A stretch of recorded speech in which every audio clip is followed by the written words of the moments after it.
still not great on my voice, so I apologize. But we had our last regular season matches at home, and I thought it was a really, really good weekend for us, both offensively and defensively. It was the first time this season that offensively we were able to put back-to-back matches over 300, so that was huge for us.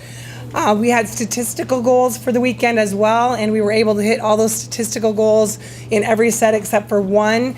And I think the biggest part of that is those statistical goals, we actually were way over the goal that we had for our kids. So a real big positive for us, especially I look at that on the offensive side, since that's been an area that we continue to try to improve on. Some of the things that I think contributed to that is I thought Heather did a really good job this weekend of deciding plays to run depending on what the defense was up against us. She did a really good job putting our hitters in good situations. Anytime we were in an out-of-system situation, we did a much better job of bettering the ball and making good decisions as attackers, which is an area that we work every single day with in practice to improve on. So very proud of that. Defensively, I just thought we did a good job of executing the game plan and then being really scrappy on our side of the net. So really proud of them on those two areas. I think we continue to be really strong at the service line, which will be important as we head down the road here. We had several long rallies as well, and this weekend we ended up on the winning side of a lot of those rallies, so I think that helped with momentum for sure. And I'm not going to talk about our seniors, but it was really a nice opportunity for us to recognize our seniors this weekend. It was actually a really emotional Saturday for us, before the match, during the match, after the match.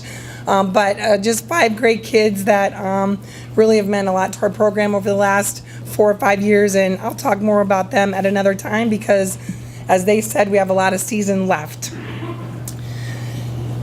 Sorry. Heading into this last weekend of conference play, there is just a lot to be decided yet.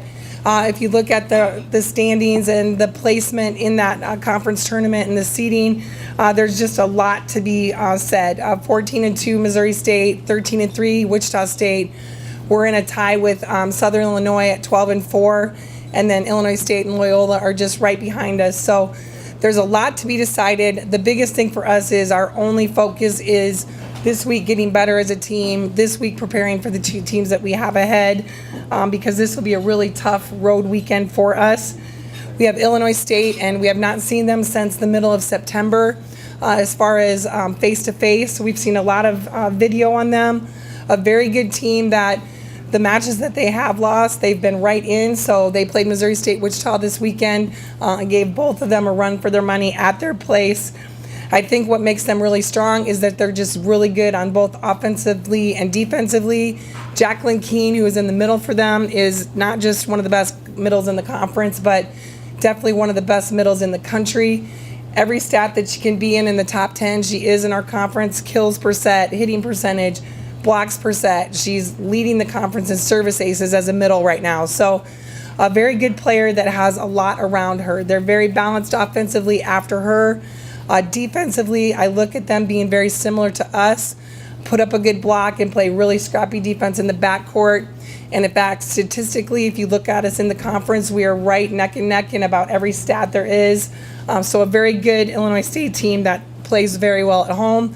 They'll be prepared. They're well coached. So looking for probably a lot of long rallies on Friday night as well. And I think for us to be successful, 2 things have to happen. We have to remain very patient and aggressive offensively. On the defensive side, we have to stay disciplined and be able to execute the game plan we have. Sorry, I'm just cracking all over the place. But also be able to make adjustments along the way as well. So looking forward to a good match. Then we turn around and play Indiana State, who is a team that plays really tough at home. Again, another team we haven't seen in a couple months. So we'll do a lot of video on Indiana State as well. They have one of the best right side hitters in the conference, so they have the ability to run a slide attack with that right side attacker. So that means that they'll have a double quick offense every time that she's in a front row. So that will pose some challenges for us. They're a very good serving team, scrappy on defense. And the other challenge for us is they play in a facility that is much like the West Gym, for those of you that remember the West Gym. So we practice every day in the McLeod Center. So our ability to adjust, especially with our serve and pass game, to that kind of facility will be really important to be able to run our offense and do well on that side of things. So looking forward to a very good weekend.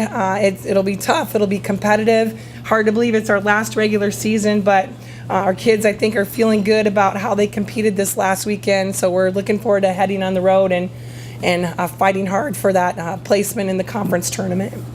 Any questions? Save your voice. Okay, thank you. You're so nice.